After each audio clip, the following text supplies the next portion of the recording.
the first superhero, expanded his audience with tales of his youth in Smallville. Superman was a national symbol.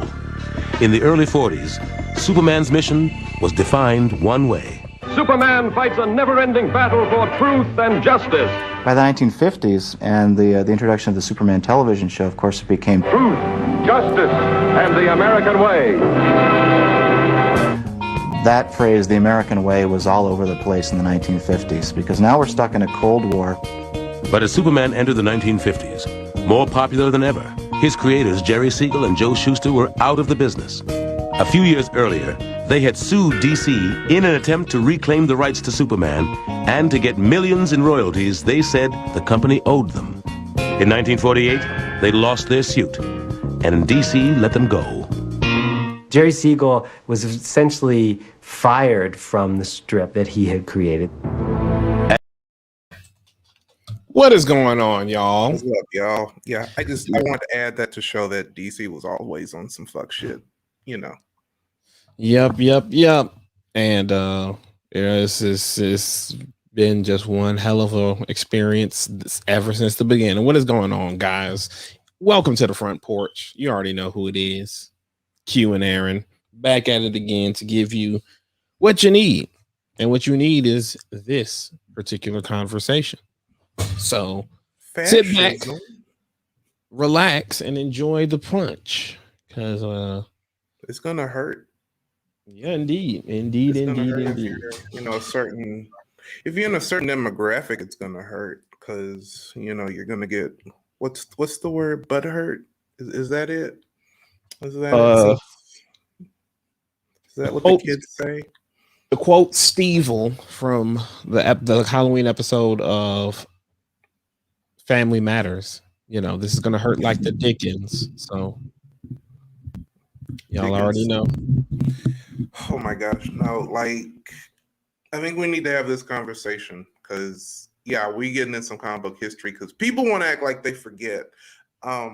Superman was created from two Jewish immigrants who love this idea of fantasy of somebody, phasing into your typical American lifestyle and, using their own, home, their home away from home, their actual origin, as a way to, show that they're proud and all this stuff. Even though they could be, in with everybody else, they could still show themselves for who they are and be celebrated for it. That's literally the origin of Superman. And, Superman could be anybody. But 1938, let's not mince words here. We were gonna, you're always gonna get, a white guy. It's amazing he wasn't a blonde hair, blue-eyed guy, but we know how it is. So they act like they don't know. But the idea, I forgot. Wait, hold on. Who was it? Recently, it was Philip K. Johnson. Yeah, Philip K. Johnson. He was like Superman's. Zack Snyder's interpretation of Superman in Man of Steel and ZSJL is too relatable, and he prefers Superman, who's the best of us always. And he's not the only one who thinks like that. A lot of gatekeepers, a lot of casual comic readers, a lot of casual moviegoers, that's how they see and know Superman. Well, with what we know about today, especially in America, because that's what Superman essentially is, the American superhero, the OG. That's fascism, people. I know you don't want to hear that.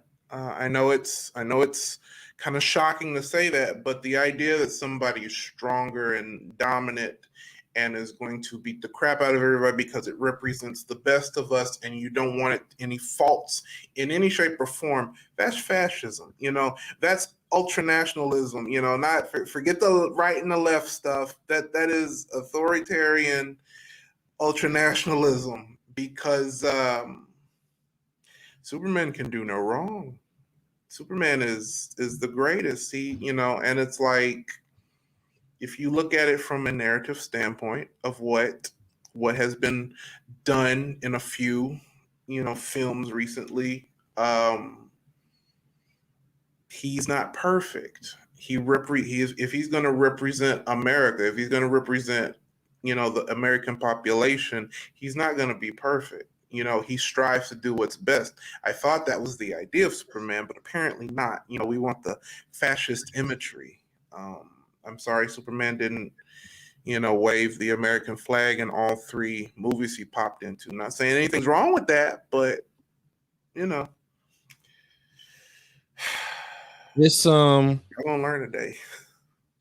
first, because he went on Twitter the day after the article on Screen Rant. I don't know if he deleted the thread or not, because comic writers tend to do that when they are faced with a controversy. So he would go on to say that one, he was misquoted in the article from Screen Rant, that he did not just simply say that, he doesn't prefer any type of too relatable Superman, and that he understood the context that Superman was being used since it was an origin story. But in my opinion, I'm gonna read to you where he diverts from the quote that Screen Rant gave, and then go into his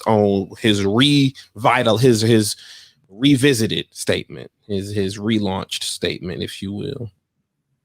So he says, in regards to the quote, he says, "I understand that Man of Steel is an origin story, and Clark was searching for himself in that film. And so we see him make mistakes, but that's not the version I'm writing in the current Action Comics. If I was writing an origin story, Clark probably would be making mistakes, but I'm not. By relatable in the above quote, I meant that Man of Steel Superman is struggling to figure out his place in the world and what, if any, responsibility he has for us. He's struggling the way we might, in part because of the way his parents encourage him to stay hidden. He doesn't even know if he's supposed to save people or let them die. Again, it's the very beginning of Superman's career, and that's fine for the story they set out to tell in Man of Steel. But it's not a hero that I aspire to be like, or that I hope my son aspires to be like." So let me just break down that first half.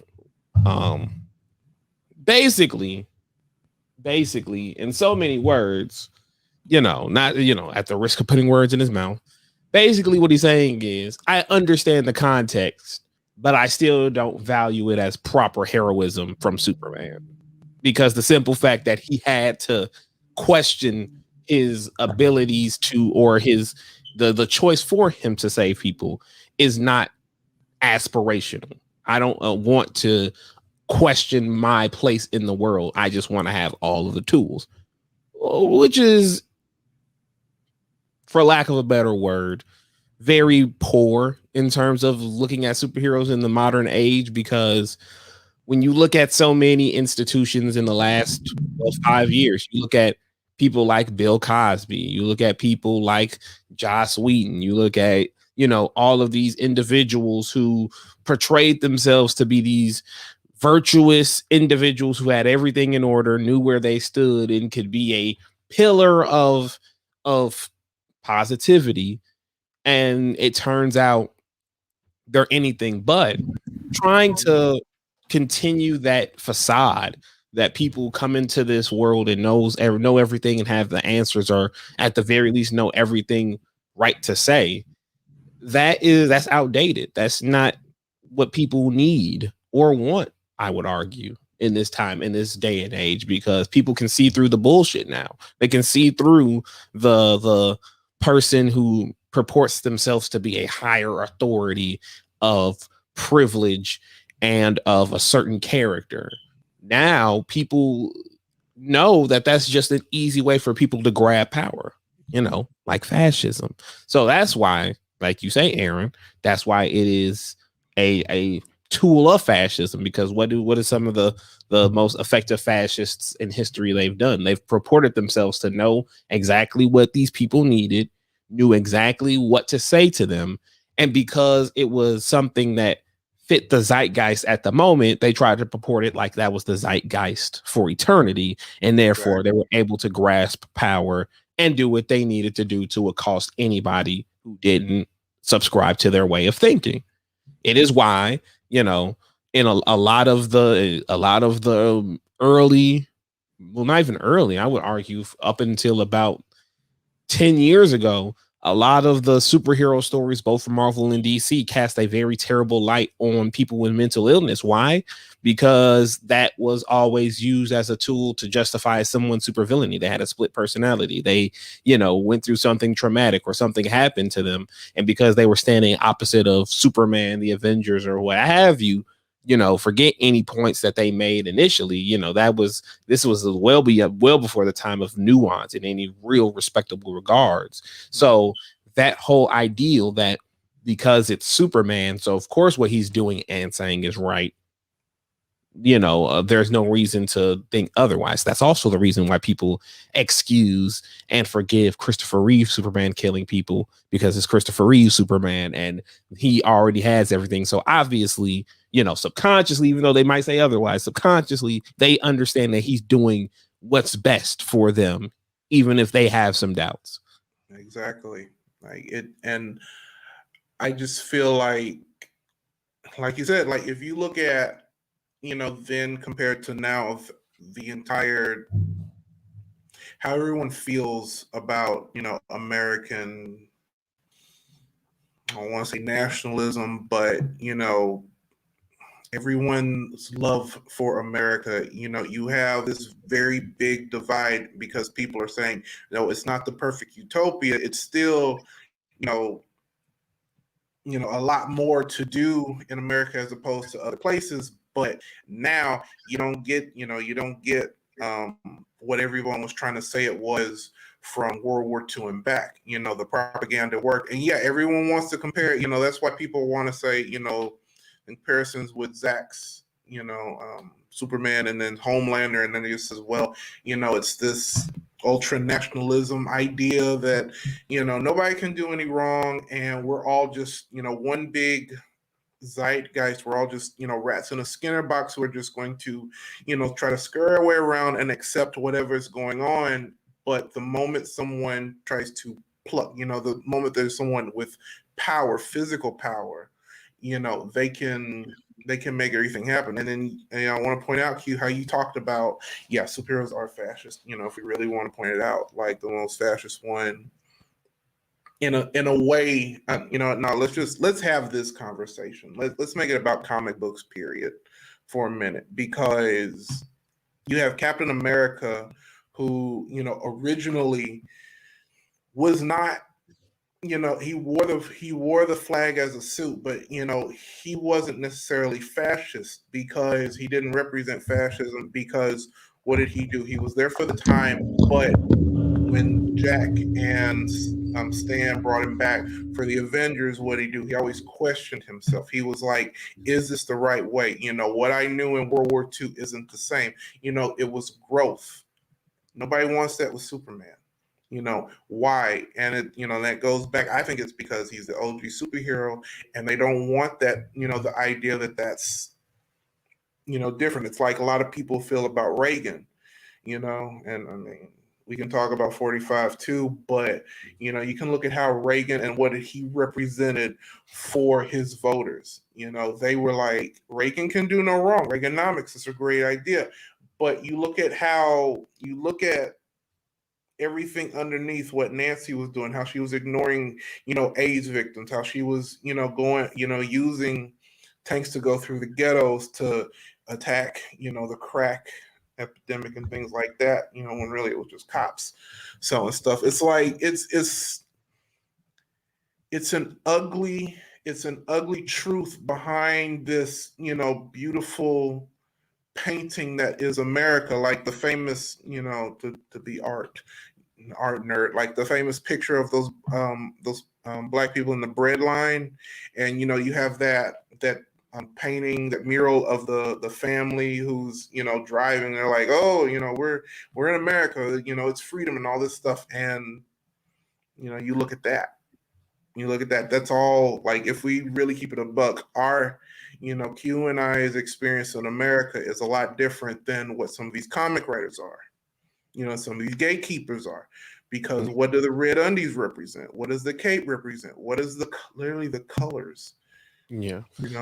And what goes, just going back to specifically the Captain America allegory, a lot of people don't know, or haven't been told that when Captain America was published, that was well before America's involvement in World War II. In fact, the whole purpose of him existing was for Jack to send a message to the Jewish people in Europe who is being sent into these concentration camps and having all of these atrocities committed to them, that as a Jewish man, that there are people in the world that empathize with their plight and want to help and whatnot. He chose the, what he figured to be the symbol of freedom and patriotism to express that, and it wasn't until, really when America got involved that people started really acknowledging Captain America as a legitimate symbol of Americana and whatnot.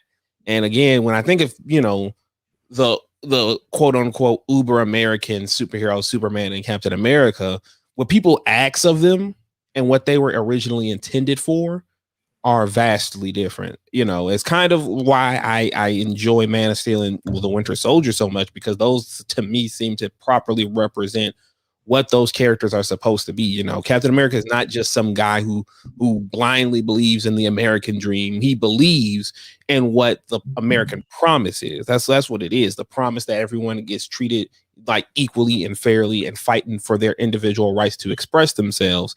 And when he feels like that is being threatened and the people aren't going to be able, the people are being threatened for a litany of reasons, racial, gender, all of that, he's going to stand with those people. It's the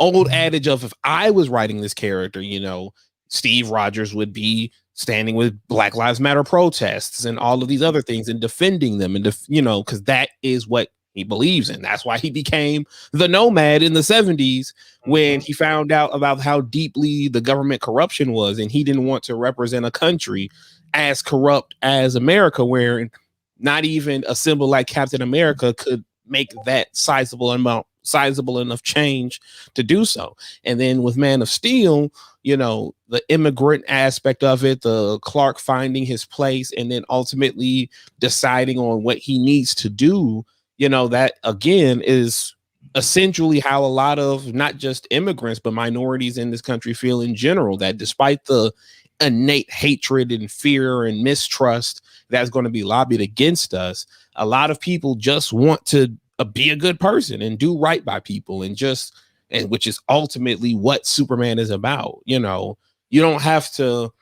smile at everybody, wink, save cats from trees to get that point across. You just simply have to do good.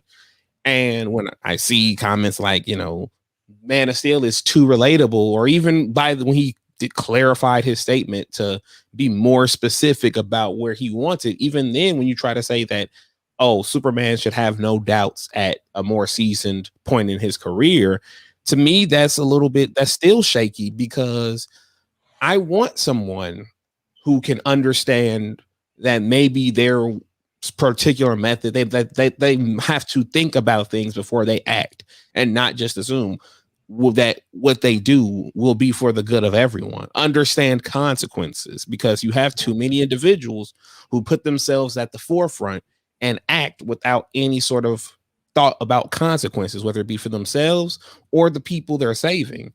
And I get it's fiction, and why not just do that? But we also have to understand what comics are meant to be. They're meant to be both entertainment and a metaphor and teach. So I think personally a better lesson isn't, oh, you can't do this, but you can dream up some imaginary figure that can. But what I think is a better lesson is that you can still do great things for people, even if you have doubts, even if you have lapse of faith, even if you question your place in the world, because regardless of all of that, you're strong enough to overcome those things to do good for the world without being, it's hollow if Superman just says that he just continues being strong and not facing any adversity, because it comes off as hollow and untrustworthy. And then you have a bunch of British writers constantly trying to do some sort of metaphor about why that's shaky, and then they chunk it and just be terrible at it. Or you can just have Superman be real and still write him to be Superman. But again, I put that more at the feet of the writers who might not really believe in Superman as much as they say they do, because if you think that Superman relating to anyone is too much, then that speaks more to you personally than the character you're trying to portray, because it's pretty fucking easy. So yeah, in the interest of fairness, he goes on to say he enjoyed Superman and Lois from the CW, which that's a little suspect in and of itself, in my opinion. But he goes on to talk about how the making Clark mistakenly just take one of his sons to the fortress and not the other one. He didn't want Superman to make that mistake because that's not something he would want. But then again, the purpose, from my understanding, is to make you understand that was wrong, so Superman can learn from it. But too many of these writers don't want superheroes to learn. They just want them to do their will, the writer's will. And I mean, let's go ahead and go there. You can easily, everything you just said, I want to do 2 points. One quick point was that everything you just described a couple minutes ago about Superman being able to doubt himself, and their idea of with every action there's a reaction and consequences. We got that in BVS. That's why a lot of people didn't like that, if we really want to make a point with that. But I just want to go ahead and say it. The idea of what you're just saying about a lot of comic writers don't like the idea of superheroes making mistakes and learning, and they just want them to do.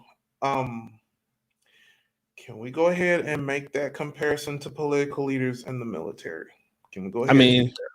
I mean, the most obvious example is Dick Cheney and his seemingly fetishization of the Middle East and the war back in the mid 2000s. Exactly.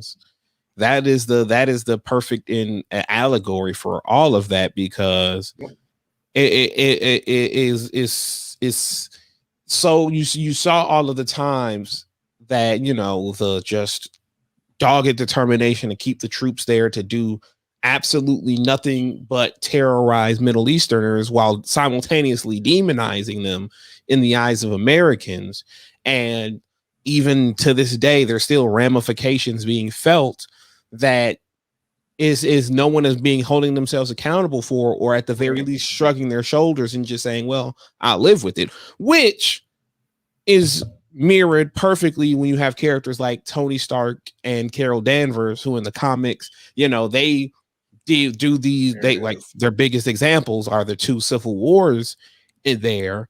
And at least with Tony, now you can see that he doesn't, he's very adamant that he doesn't ever want to do something like that similar again. But you have a character like Carol who just was essentially shrugs her shoulder and said, you know what, I stood by what I did and I would do it over again if I did, because I was right. And being completely detached from the consequences of it. And I feel like, if we're going to talk about the devoid of consequences, I feel like Marvel Comics is the most egregious criminals of that, as far as their, the comics go, because, at any given moment, a superhero can create an atrocity and they're not going to really face any sort of pushback from it. And I see it being in this on 2 levels where it is aggravating to see, because on one hand, the things that they have these characters do go against their innate roots. So they shouldn't even be in the position to commit that in the first place. And they're just simply vehicles for poorly thought out story arcs and pseudo political messages. And secondly, once the story is resolved, there really isn't any consistent consequence or punishment, because you'll have someone who understands that they shouldn't have been in that position and are so quick to just have it be erased that they don't deal with the fallout. The one that sticks out the most to me in recent memory is Secret Empire, and how they in Captain America. And I understand that, it was meant to be a story about how, we should never put our trust into just these idealistic figures, because again, basically the reason why having relatable superheroes is a good thing But the problem is that they used Captain America as a vehicle, which as a creation of a Jewish man during World War II before America's involvement, and having him essentially be a Nazi, and then trying to double down on it in the beginning. And then when everybody was like, we're just not going to fuck with Marvel at all, then you had to slap up a half-assed ending and then pretend like it never happened. You know, if you're going to, like, it's just the way that these type of conversations are never taken seriously enough to consider the consequences and find a proper vehicle to tell the story in a way where it resonates with the reader in a meaningful way. And it's almost like a circle, right? These stories exist that's meant to show the value of relatable heroes, but the execution is so god awful that it then leads credence to the thought that these heroes shouldn't be relatable at all, until you see how badly that goes, because there's no reason to subscribe to these superheroes' thoughts because they seem too fraudulent, too fictional, even by a fictional character standards, which then causes another creation of a too relatable storyline, and then just keeps going in this circle that's never ending. And it's rough. And of course, I'll say it first. This is what happens when you have the same 70s straight white dudes writing any given story with a sprinkle of, cis white woman who subscribes to those thoughts to a certain degree, and to do changes here and there, but still prop up those thoughts. And you have no people of color whatsoever, whether they be Black, Hispanic, Asian, definitely won't have them be queer for the most part, when you don't have these individuals not just writing these books, but spearheading story arcs, major events, et cetera, where their voices can be heard and told in a way that is relatable with these characters. Right. And I think people don't understand that these 70-year-old, if we just do some math real quick, those 70-year-old writers and executives and everyone in between, they were born in 1951. They very much grew up in a time where they were still for colored signs. There were, we can't get any more, blunt than that. Like, these people grew up in a time where it was very comfortable. Yeah. Today, so yeah, exactly. Nobody wants the idea that your hero is in today's society, because that means they have to be relatable. They have to be in a world where there are gay people. They have to be in a world where there are bisexual people. They have to be in a world where there are trans people. They have to be in a world where Black people, have a voice, where people from, who are immigrants from the Middle East have a voice, where women have a freaking voice, and not just, doing that old Betty Crocker stuff. Like, this is not that world. This is, could you hit FP2 just in case people want to say we don't know what we're talking about? There was a sort of irony in the fact that these characters, many of whom in that period in the Golden Age had been evolved to fight the Nazis, were themselves very much in the Nazi ideal. The idea that you can solve problems through physical strength, by being stronger and more dominating, more powerful, that is fascism. I mean, that's it. That's the essence of fascism. And I don't think the creators of superheroes or the kids who were reading at the time were the slightest bit aware of it. And that's the craziest thing. Okay. It's the craziest thing, because I'm gonna be honest, like, I'm not gonna say superhero comics shouldn't have any sort of action or violence in it, because but the fact that it's so, the line is so thin that you don't even realize it's going in that direction until you have to take a step back and you see how other stories are being handled. It's really shocking when you see that. And again, like, I understand that. No, let me stop saying I understand. Let me be honest on where I stand with it, right? It's very easy nowadays. I always say this is very easy nowadays to tell the way the world is going, the stories that need to be told and the stories that don't need to be told, right? In my opinion, we don't need Christopher Reeve Superman anymore, because Christopher Reeves told y'all that Superman was not sustainable for a large period of time. He said that out of his own mouth. That he believes Superman needed to get to a point where it's not just the smiling Superman and the mousy Clark, that it needed to be more. He needed to be more. And no, Brian Michael Bendis, taking off his glasses and making his identity public is not the way to do that. You need to do more. You need to express more. Yes, making John Kent the new Superman bisexual is a very good start, which will definitely do a lot of fucking good. That cannot be understated. But you need to do more.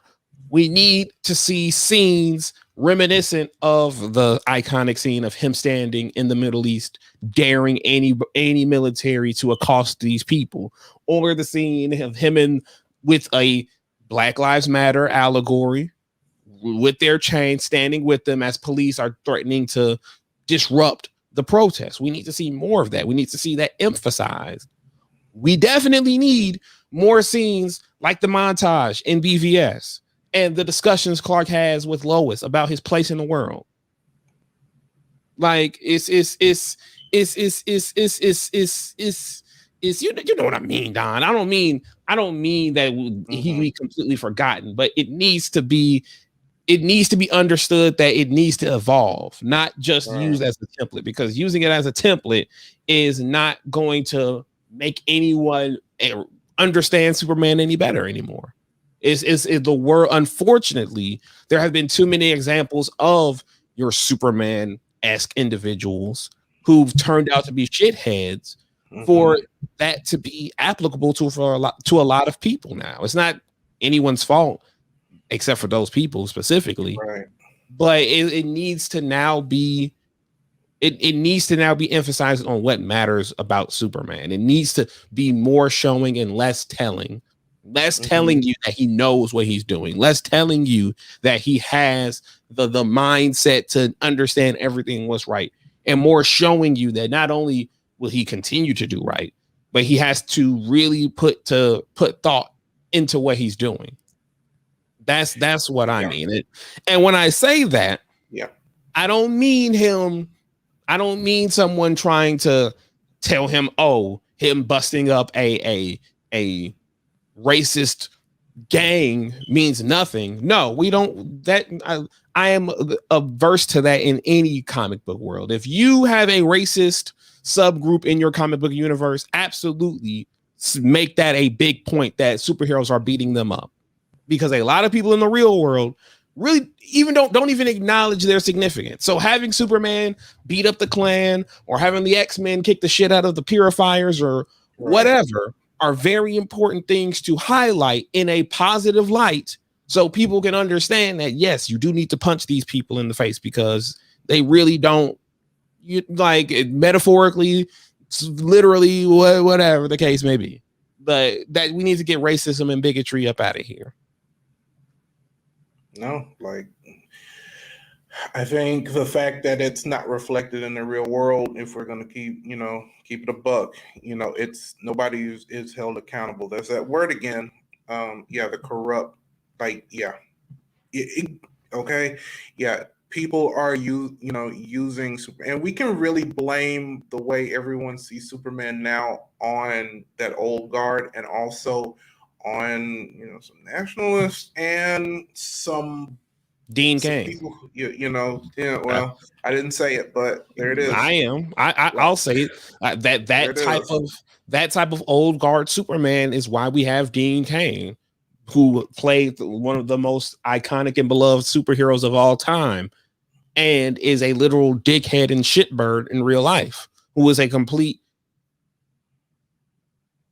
the complete opposite of what Superman stands for and represents in every conceivable fashion.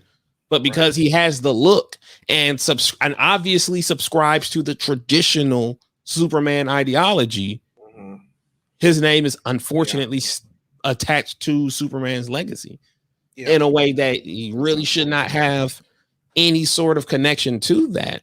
And that's another reason why I said what I said, is because when you're so committed to what a lot of people say is the Superman who knows everything and understands everything, then you'll hire anyone who subscribes to that specific way of thinking to execute it, regardless of where their nuance lies. And the nuance is the most important thing. You can't just I just can't sit there and say, oh, I understand Goku because he likes to fight and he likes to eat. And then I add in some bullshit that just, pisses off everyone else. But because I understand those couple of things, that makes it fine. I need to understand, for a character like Superman, all of those things and execute them accordingly. Because when you just pick and choose what you want, like, right, yeah, that's what I'm saying, Don. Like, Dean Cain is he's literally just the opposite of what Superman represents, because Superman is progressive and Dean Cain as an individual is not. And because of the close association to Superman, people assume that is somehow a connective thing. And it's not. It's never really going not to be. And it's never going to be. I don't know why people won't stop trying to make it a thing. It just is a Superman is the most maligned fictional character in the last 100 years. He really is, because Mickey Mouse. Because no one will ever treat him like the character he is, and those who do or get in the right direction are pigeonholed or pushed to the side, and their vision will never be realized because of it.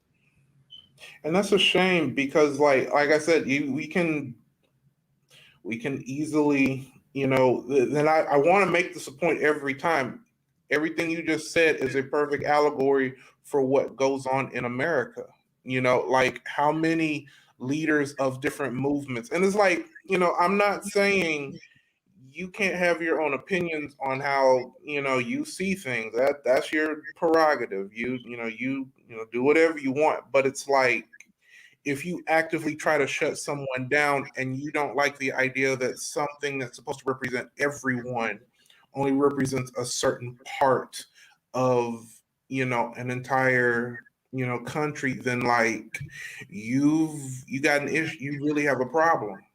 You really have a problem, and you have to understand, like, just going back with Superman, he represents everyone. He's supposed to represent the American dream, whether we like it or not. Like, that's the American dream, that you can come in, you can be loved by all, and you're powerful in your own sense, that you can, change the lives of everyone and inspire people. That was the other thing. It was this review of Zack Snyder's Justice League on Letterboxd, and they said they gave it a 1.5 star, and they were like, how can this Superman be an inspiration to the rest of the league, because he's dead and he didn't do anything.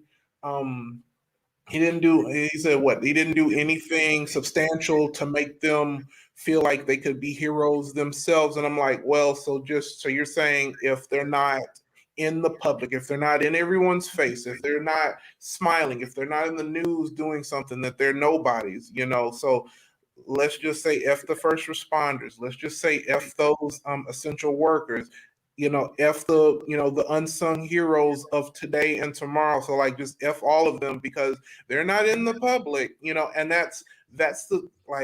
that's why a lot of people, a lot of writers, a lot of artists, do Superman the way they do, because they have that line of thinking. And if you could hit FP3 because the people still don't get it. I just want to quickly add that, with everything you just said, and the simple fact that dude's critique make no sense, because clearly Superman did a lot if people made a statue for him and was at his monument since he died. So clearly that is not the case. Relevancy had run its course. But when it came to the first superhero, his durability was proven once again.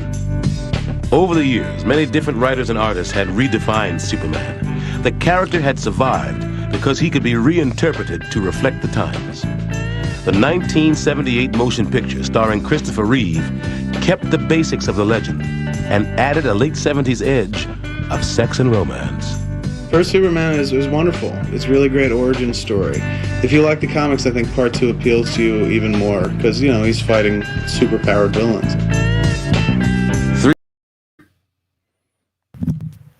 there it is. You know, he can be reinterpreted however anyone wants him to be, but for some reason, everyone wants him stuck in that first movie.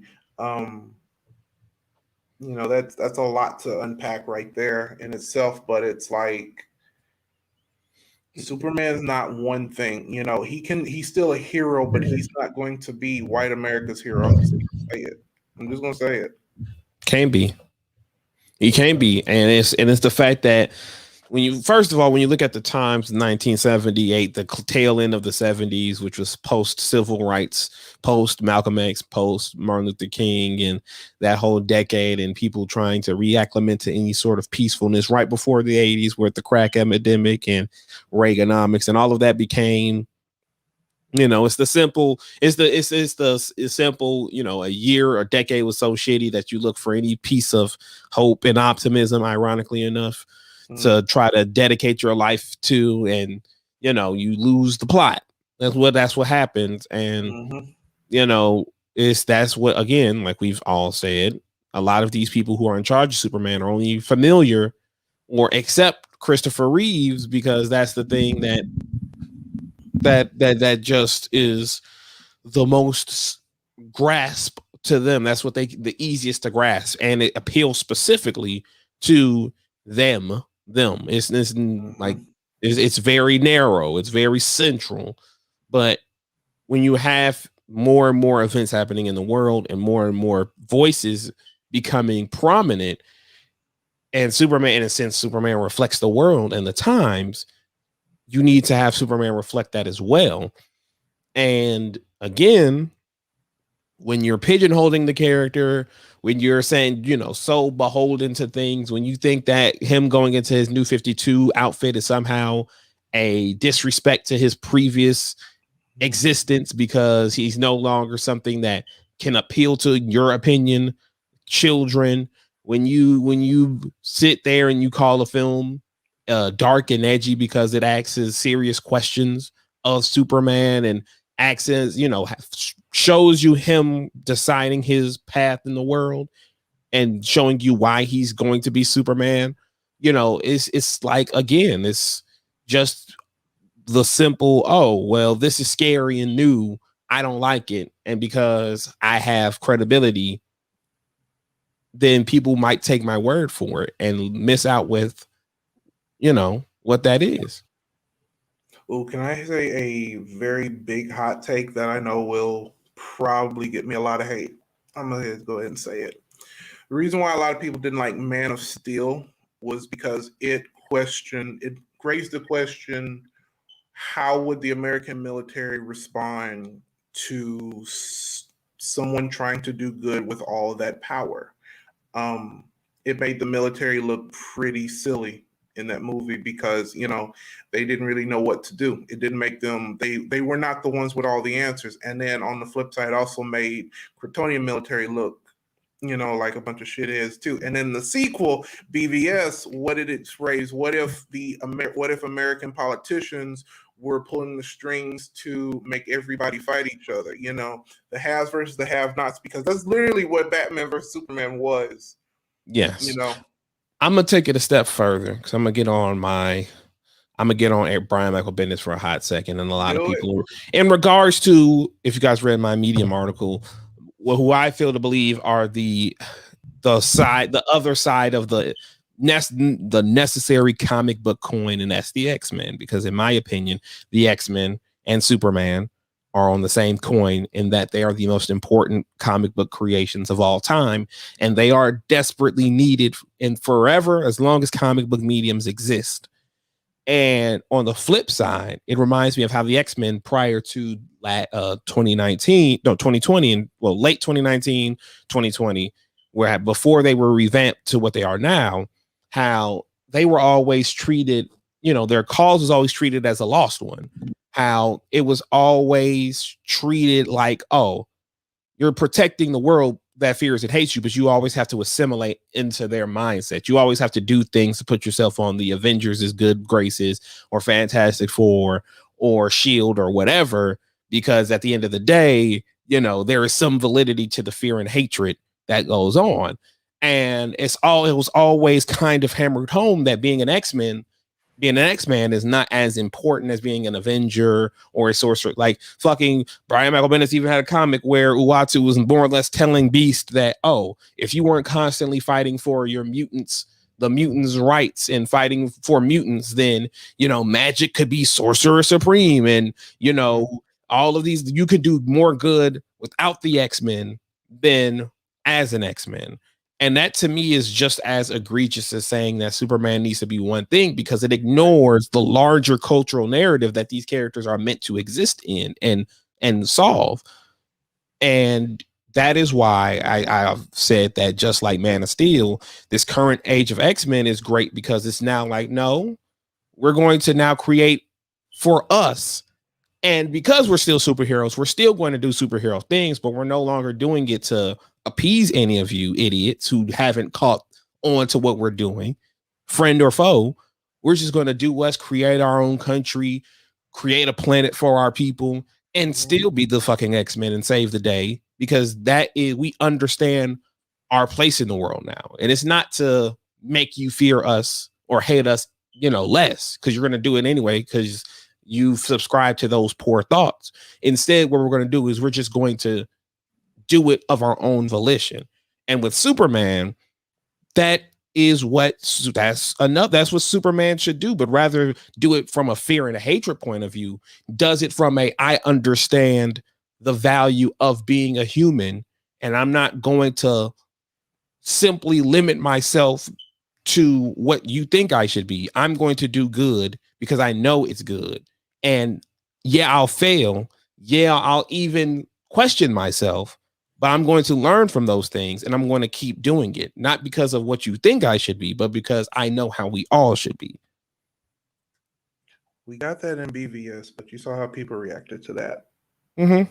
You know, no, that's a hell of a point. And I mean, like, the fact that everything you just said with X-Men 2, like that literally describes how so many groups, you know, subgroups in America are now.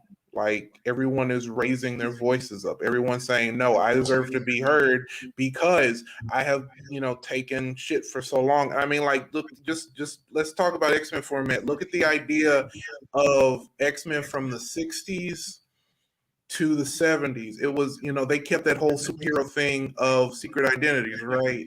You know, Yes. the idea that the original X-Men, you know, they were all a bunch of white kids, you know, college-age white kids who could take off their masks because nobody would know. You know, Scott could wear his glasses, you know, Jean could wear her gloves, and Andrew you know, could put his wings in a trench coat. right. You know, Hank could take off the mask. And, you know, when they changed that in the 70s, you know, look at what was going on in the 70s, in the, you know, early 70s, especially the Claremont era versus, you know, Superman 78, you know, when he was, especially like in the comics with Superman, when he was fighting Muhammad Ali. And then you look at where X-Men is today, you look at where all the superheroes are, and let's pick on the movies for a minute. Look at Marvel, look at the MCU after Incredible Hulk in what was it, 08? Yes. Yeah, whenever the military stopped being the villain. The military stopped being, let me not say villain. The military stopped being an adversary. Yep, they became. You know, he was nowhere to be found. Not even, and like even in Civil War, he really didn't do much.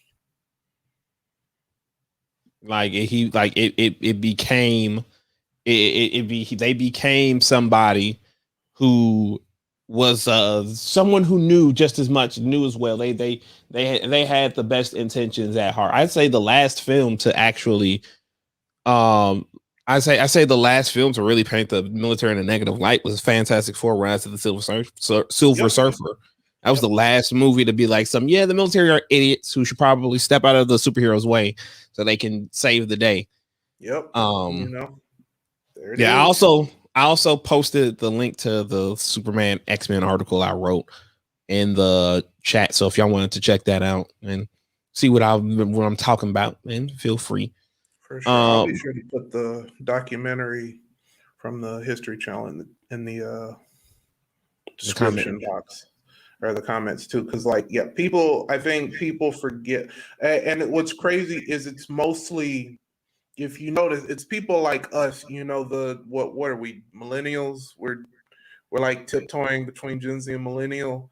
Um, we are the group that is saying it's okay for these heroes to have fears and doubts and to question themselves and to not be, the be all end all, perfection. And it's the ones before us who are like, no, no, no, no, we have to uphold this.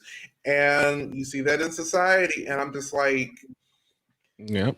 it's Yeah. man, this is another thing that kind of minges me off is that the people who do subscribe to that our way of thinking, they also now have negative views on Superman, Captain America as such, because the older generation has done such a shit job bringing them into the new age that you have people that erroneously think Superman would never side with Black Lives Matter protesters and all he should do is just drink his cocoa because he would ask silly and just inappropriate questions Cyborg about his was place. the first super black person I've ever seen.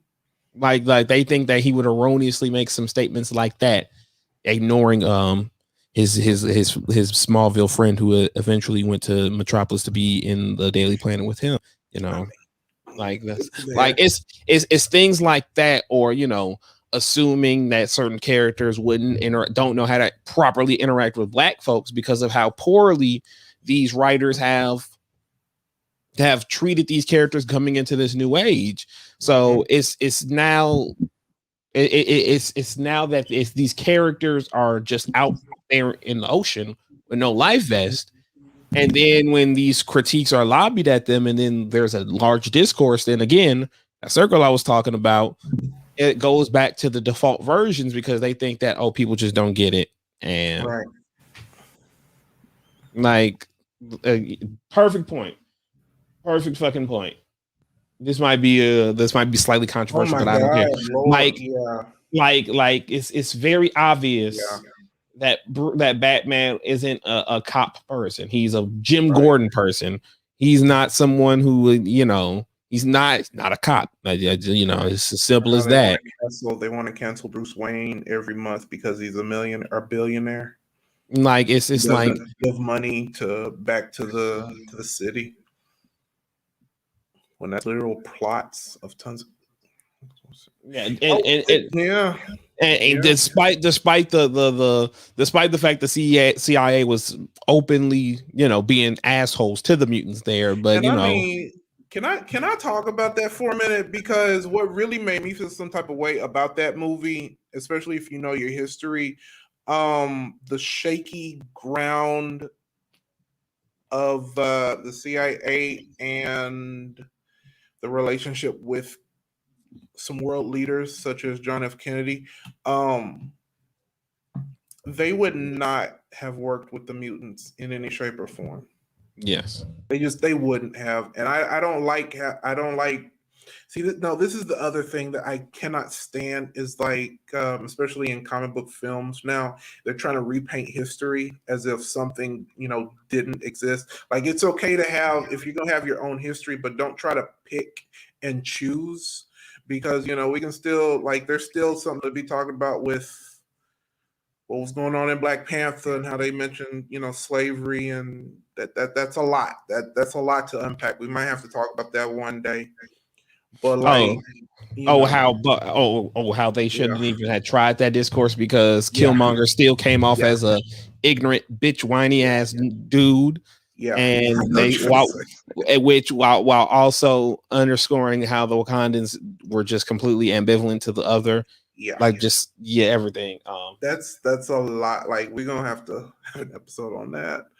Some men and dudes supplying one. There it is. I mean, that's exactly the point. It's the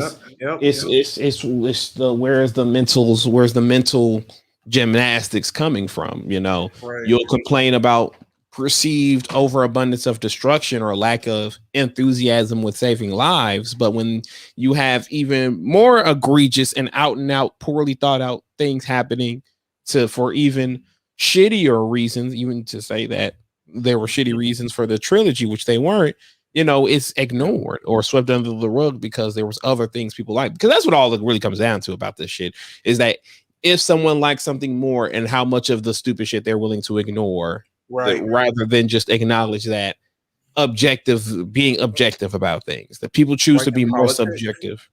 Exactly.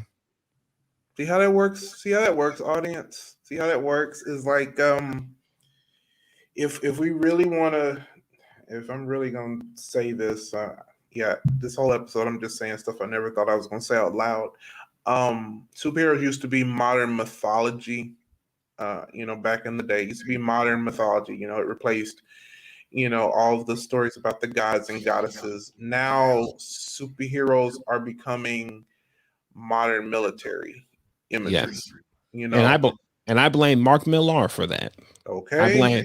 I blame Mark Millar, British comic book writer, for thinking that the best way to modernize comics was to basically over militarize, over American comic books, and just infected the mindset of everyone with that nonsense. That is why the ultimate start that whole dark and edgy shit. I mean, the Ultimates, he's the one that created the Ultimates, with the cinematic boarding paneling and the again dark and edgy, Captain America being a shithead. Oh my god, yes. Hulk talking about he wants to, rape and eat people and shit like that. What he did with Hank Pym. It's very much. I say this, and I'll say this to the man's face. I don't care. The Ultimates ruined modern comic books, because that was what that's what people. I mean, Mark Millar inherently is a shitty writer, who constantly just tries to recreate Crisis on Infinite Earth's body count, not even the fucking story, just the amount of people that died in it. But the fact that he basically just wrote the story all of his contemporaries wanted to write, which was just the most mindless pieces of shit imaginable, and have the temerity to criticize and critique other creatives in the comic book space for doing it and actually treating the realistic aspect of superhero with respect and in a story that's worth telling. Like it's very much it's like, again, I've said this before, but Civil War ruined Marvel superheroes for the last going on 20 years, close to 20 years now. And and I don't care how much people like the movies or video game adaptations, for what the Marvel heroes represented before that and what they represent now are vastly different characters entirely. Before Civil War, none of the superheroes in the world would mess with none of the superheroes in the world would what's up damn it, what's up.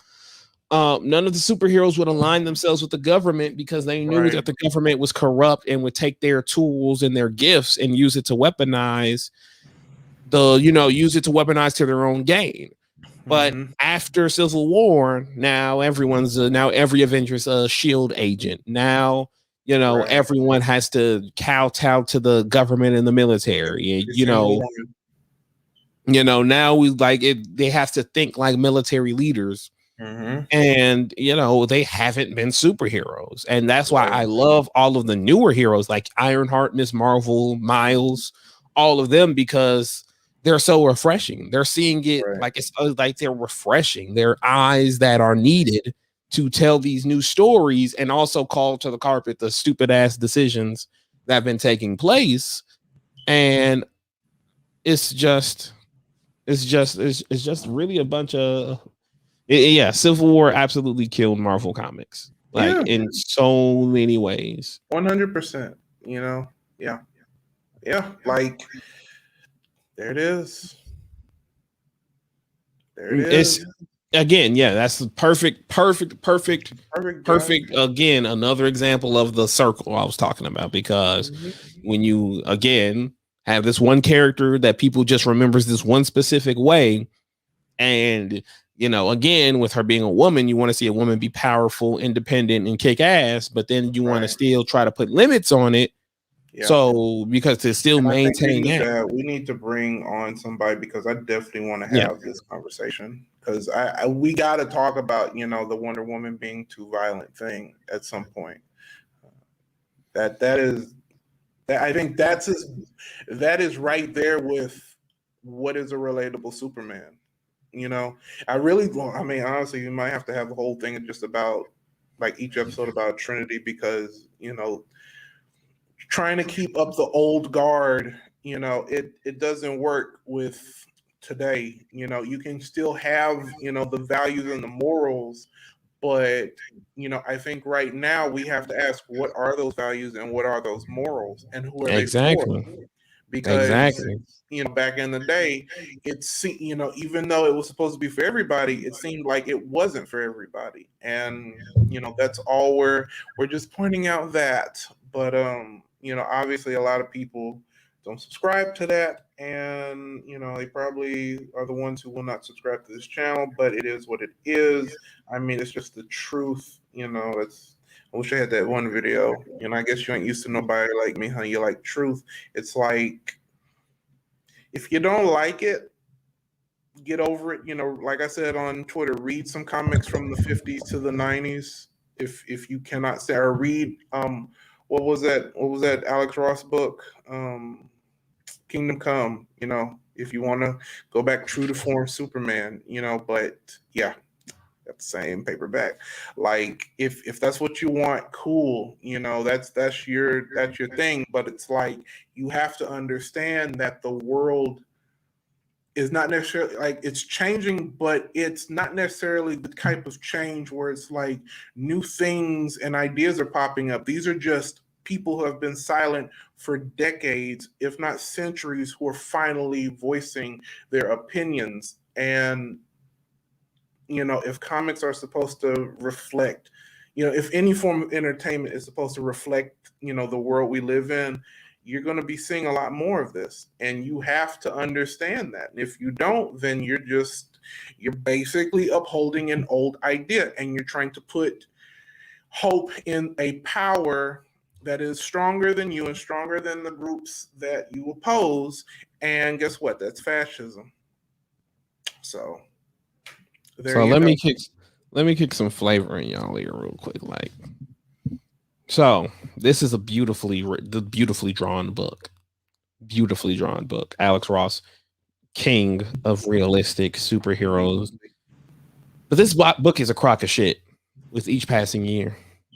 Because the book, for those who don't know, is a tale of superheroes of yesteryear taking a backseat to the new aggressive cowboy heroes who just ruined everything and just have no common sense. They have no consideration for collateral damage, innocent bystanders, any of that stuff. And they need the old guard to come in and rein them in, and the consequences for the old guard abandoning their stations and coming too late to set the ship.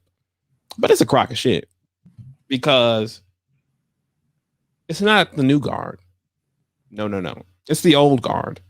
It's the old guard who creates this. It's the old guard who not just will leave. It's not about the old guard leaving their keys unattended for the young son to take the convertible on a joyride and crash it. No, it's the old guard who crash the convertible and leave their family to fend for themselves. It's the old guard who will go into senseless wars and create senseless epidemics and pandemics and all of that stuff. It's not, as one quote about Kingdom Come, it's not about Cable being considered the greatest superhero of all time because he has a metal arm and a gun. It's about Batman being called the greatest superhero of all time, but not for any of the reasons that make him Batman, but because he's a human that can beat up superpowered people. That's the problem. That's what makes Kingdom Come a crock of shit, because it's not the new generation who will fuck things up. It's the older generation, left to their own devices, stuck in their ways, that will fuck things up. And because of that, because of their aversion to look to the future and understand what they need to do and become, again, that's what creates the circle. You have the old guard with their old way of thinking, and people won't respect it and acknowledge it, which leads to a new curve, a new type of deal. And then people will use the first instance of failure to justify why it needs to change, in which it'll go back, and the circle will just continue itself. Just continue itself to in ad infinitum. And I don't know what else to say. I don't know what else to say. It's like poetry. It rhymes. Exactly. There it is. And on that note, I think we have to end it here. Because I need to go run and do a couple things, but yes, yeah, that's the point right there. That's the front porch. We definitely need to have this conversation more. We got to. If we don't, who will? Indubitably. And I just want to say shout outs to everybody who came on through, and even some of the later people. Thank y'all for tuning in. Again, I left my Superman X-Men article. It's in the live chat. If you guys want to scroll up and click on it and read it, and it's on you go to my Twitter page, just the pinned tweet, so you can read that if you haven't. And secondly, I know a lot of people are somehow excited for tomorrow.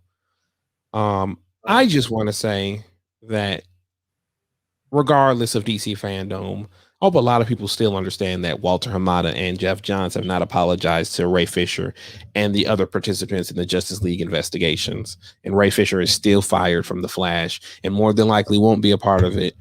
And so please keep that in mind if you choose to consume any DC hype tomorrow, as well as understand that Ray out and out said he won't be supporting any Walter Hamada productions. I hope all of that is relevant in people's mind, because as a business, they don't care if you talk about their shit and then say you still stand with Ray Fisher. They just care that you watch their shit. And trust me, as we all know with Warner Brothers, they're very good at not caring about doing the right thing. So in any case, this is the Front Porch. I've been Kamar Star G. You know what's up. That's Aaron. And we will see y'all later. Peace. Looks like we're going to need professional medical help.